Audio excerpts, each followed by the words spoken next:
Baştan söyleyeyim, inanılmaz pratik bir tencere yemeği yapacağız. Hatta tenceremiz burada. Bir bütün tavuğumuz var.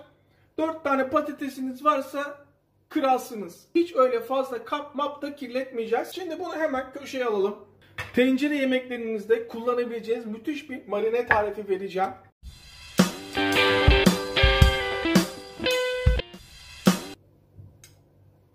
Bu arada yoğurdu kullanıyoruz. Bazı arkadaşlar süzme yoğurt olur mu diyor. Süzme yoğurdu her zaman ama her zaman meze yaparken kullanın. Yarım çay bardağı yoğurt. Hemen limonumuzu da şöyle ayarlayalım. Bir limonun sadece 1/3'ü. 1 tatlı kaşığı domates salçası. 1 tatlı kaşığı biber salçası. Yarım çay bardağı yoğurt.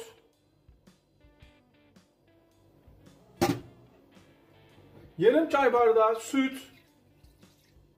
1 silme tatlı kaşığı kırmızı toz biber. 1 silme tatlı kaşığı pul biber. 1 silme tatlı kaşığı kekik. 1 çay kaşığı karabiber. 1 limonun 1/3.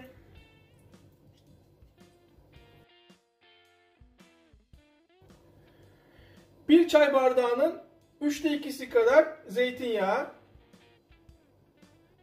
1 çay kaşığı kadar dolu dolu 1 çay kaşığı tuz. Bütün evlerde bulunan malzemelerle müthiş bir marine yapıyoruz. Burada önemli nokta hiçbir salçanın pütürünün kalmaması. Evet, bu kadar yeterli. Bakın, görüntü bu. Daha önce hiçbir tavuk kesmemiş insanın bile yapabileceği şekilde en kolay yöntem şudur. Bir tavuk makasıyla şu popo bölümünden, şu omuriliğin olduğu yerden şöyle giriyorsunuz, tamam mı? Bak, kemikten ziyade deri daha zor. Evet. Evet. Köy tavuğu olduğu için biraz zorlandık. Şu bölüme ihtiyacımız var. Bakın, bunlar isterseniz tavuk suyu yapabilirsiniz bunlarla. Size kalmış. Ama ben kedilere vereceğim. Hatta şu an hemen veriyorum camdan doğru. Bıçak yardımıyla. Bak, zaten kendinden açılıyor, görüyor musunuz? Koray diyor. Tamam. Şu bir.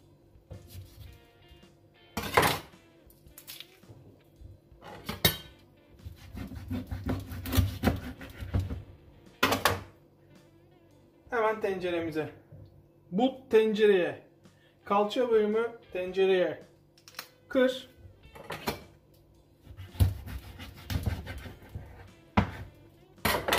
Yeniden but, kalça, daire çizeceksiniz. Kemiği bulup, bakın, hop, daireyi çizdiğiniz anda tamamdır. Şu tırnak bölümü hiçbir zaman için kullanılmaz. Bunlar da kedilere. Kanat bölümünü de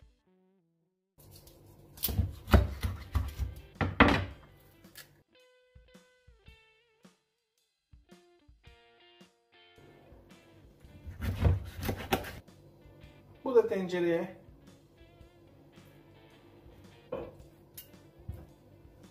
Şu ana kadar sadece bir tencere, bir bıçak, bir de mutfak makası kullandık.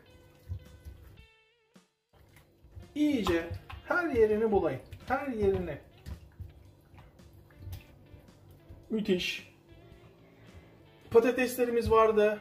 Bütün halde. Ya Koray, bütün olur mu? Koyun siz. Olur.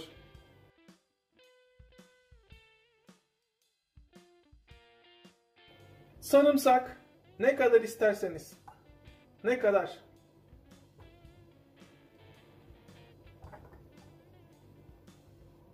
Kapat kapağını.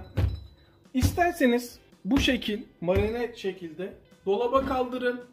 Akşam mı yapacaksınız? Akşam yapın. Ertesi gün mü yapacaksınız? Ertesi gün yapın. Ya da hemen yapabilirsiniz benim yapacağım gibi. Ocağın hangi gözüne koyduğumuz önemli. En küçük gözünü ocağımızın En yüksek şekilde yakıyoruz. Kaynamaya başladıktan sonra altını iyice kısıyoruz. Mum ışığı gibi pişecek. Altı böyle kısık, mum ışığı gibi pişecek. Kapağını kapat. Altını kıstıktan sonra saat 6:25 geçiyor. Tahminim 1 saat 1,5 saat arası. Kısık ateşte. Yavaş yavaş. Benim pişirdiğim tavuk köy tavuğu olduğu için 2 saat bekledim. Market tavuğu 1 saatte pişer. Bakalım pişti mi pişmedi mi testi yapalım. Bak patatesi görüyor musunuz? Dağılıyor. Şuna bakalım. Görüyorsunuz değil mi? Tavuk da tamam. Bak. Şöyle alalım. Diyorsanız ki ben böyle sulu istiyorum. Ekmeği batıra batıra yiyeceğim. Tamam, sizin için pişti o zaman bu. Ama yok diyorsanız ki Koray, benim sevdiğim gibi suyunu çektirerek daha tok bir suda yemek istiyorum. O zaman altını açıyorsunuz. Kapağını kapatıyorsunuz. İsterseniz kapatmayabilirsiniz. Size kalmış. Ve pişmeye bırakıyorsunuz.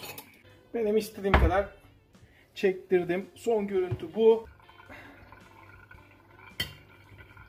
Bak tavuk dağılıyor, görüyor musunuz? Şunu yapmazsam kendime kızarım. Of! Açın ağzınızı. Böyle bir şey olmaz ya. Sadece şu yağ için yapmaya değer. Bir patates. Bir but. Ben en çok kalça bölümünü severim. Ve kanat severim. Madem başladık bir de göğüs alalım. Sarımsaklar nasıl olmuş biliyor musun? Erimiş. Bir patates daha alalım. Tabağı biraz daha zengin göstermek için isteyen maydanoz da kullanabilir. Ben kereviz yaprağı kullanıyorum.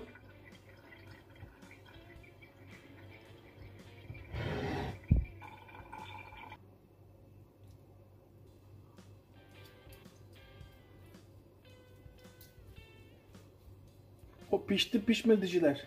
Pişmiş mi? Evet. Benim en çok sevdiğim yerden alacağım. Kalça bölümü. Açın ağzınızı. Açın ağzınızı. Sarımsak.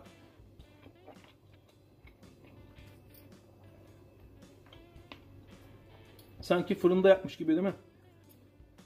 Öf be. Kendime ufak bir eleştiri. Biraz daha tuzlu olabilirmiş. Bir de şunun tadına bakalım. Patlıcan salatası var ya. Şov. Ama tabii patlıcan da çok iyi çıkmış. Ne kadar iyi yaparsanız yapın patlıcan güzel olmayınca hiçbir tadı olmuyor. Şimdi son olarak şunu söyleyeyim. Daha çok sulu isteyen çektirtmesin. Ben böyle sevdiğim için suyunu çektirttim. Yani şunu yapmazsam olmaz. Bak. Tandır tadında demiştim. Nasıl dağılıyor? Hala abone olmamakta ısrar edenler. Olmayın bakalım nereye kadar olmayacaksınız. Zaten YouTube algoritmasıyla uğraşıyoruz. Neredeyse 2 sene oldu. Hala daha yeni rastladım. Bugüne kadar nasıl rastlamadım diye mesajlar geliyor. Hatta teker teker de böyle koyabilirim. YouTube'un algoritmasına savaş açmış durumdayız. Hepimize eline sağlık. Tekrardan herkese selamlar. Deneyenler yorum yapmayı unutmayın.